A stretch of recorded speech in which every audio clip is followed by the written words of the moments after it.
బింద్రం శ్రీకాంత్. ఈ ఎన్నికల్లో స్వతంత్ర అభ్యర్థిగా ఎన్నికల్లో పోటీ చేస్తున్నాను.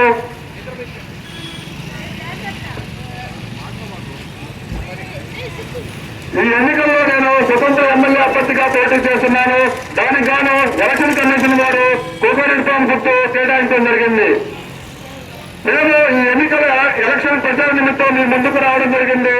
మేము గత 5 సంవత్సరాలుగా ఎన్నో ప్రాంతాల్లో పర్యటించి ఎంతో మంది ప్రజలతో మమేకమయ్యి వారి సమస్యలు తెలుసుకొని మాకు ఉన్నంత శక్తిలో లేదా మాకు ఉన్న విజ్ఞానంతో మాకున్న ఆర్థిక వెసులుబాటుతో కొన్ని సమస్యలు పరిష్కరించాము.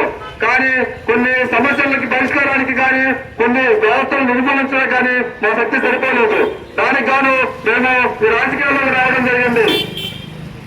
మేము కొన్ని ప్రాంతాల్లో పర్యటించినప్పుడు కొంతమంది ప్రజలను మేము అడిగాము.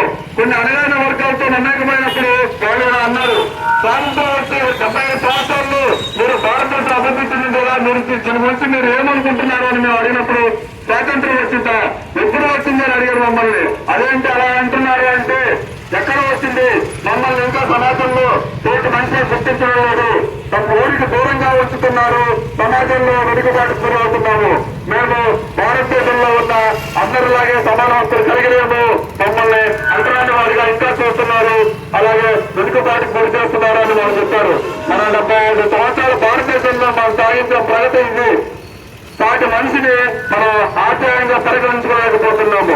ఒక కులానికి చెందిన వాళ్ళు మాత్రమే మనుషులుగా భావిస్తున్నాం తప్ప ఇతర కులాల వాళ్ళని మనం మనుషులుగా స్వీకరించలేకపోతున్నాం.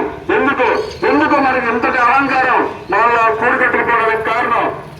పరాయి మతస్థుని కానీ, పరాయి వర్గాన్ని కానీ, పరాయి కులాన్ని కానీ ఎందుకు మనం సమానంగా స్వీకరించలేకపోతున్నాం? ఇది మన అజ్ఞానమా, అహంకారమా? దీనికి కారణం ప్రతి ఒక్కరూ కారణమే. మన ప్రభుత్వాలు, వాటి నిర్ణయాలు వీటన్నిటిలో భాగమే. ఏదైనా ఒక వ్యవస్థలు నడిపించే విధంగానే మనం నడుస్తూ ఉంటాము. వ్యవస్థలు ఇంతవరకు రిజర్వేషన్లు కనిపించాయి. సమాజంలో వెనుకబడిన వారిని ఉన్నత స్థితికి చేరడానికి చేర్చడం కోసం రిజర్వేషన్లు కనిపించాయి. ఇంకొక 25% రిజర్వేషన్లు పెంచిన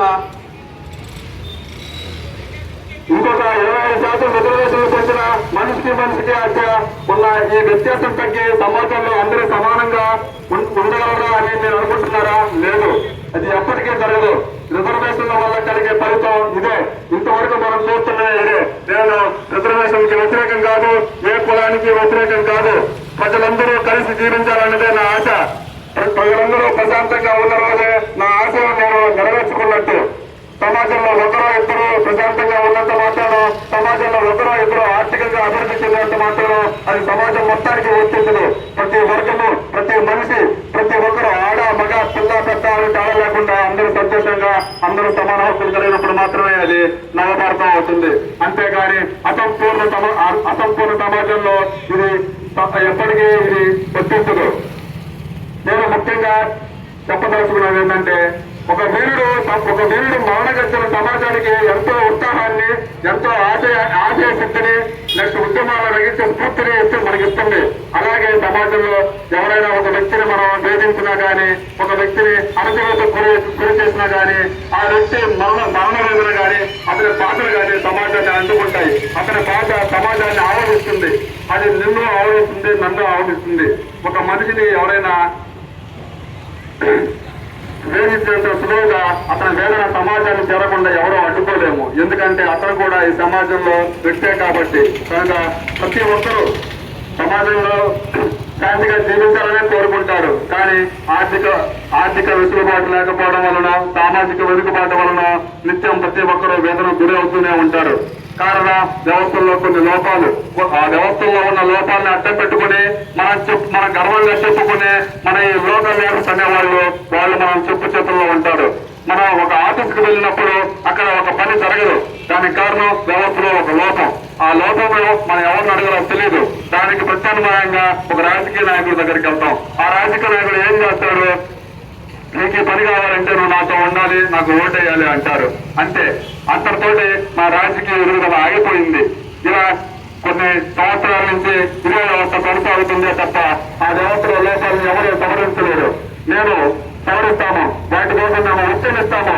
ఇక మీద ఈ అవసరాల కోసం ఏ రాజకీయ నాయకుడి దగ్గరికి చేయాల్సిన అవసరం లేదు.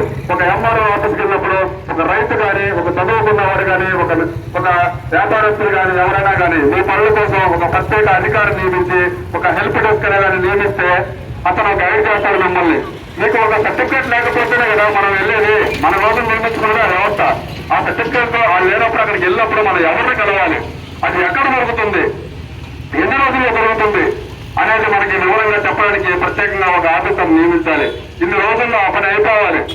రైతుల పాసుబుక్కుల కోసం ఇంకా ఎంతమంది ఎంఆర్ఓ ఆఫీసుల చుట్టూ, బ్యాంకుల చుట్టూ, పంచాయతీ ఆఫీసుల చుట్టూ తిరుగుతున్నారు అనేది మనం రోజు చూస్తూనే ఉంటున్నాం. గవర్నమెంట్లు మారుతున్నాయి. దేనికోసం? ప్రతీకార చర్యలను మార్చుకోవడం కోసం మాత్రమవుతుంది. ఆధిపత్య పోరు కోసం గవర్నమెంట్లు మారుతున్నాయి. అంతే తప్ప ఎవరు ప్రశాంతంగా జీవించలేకపోతున్నారు.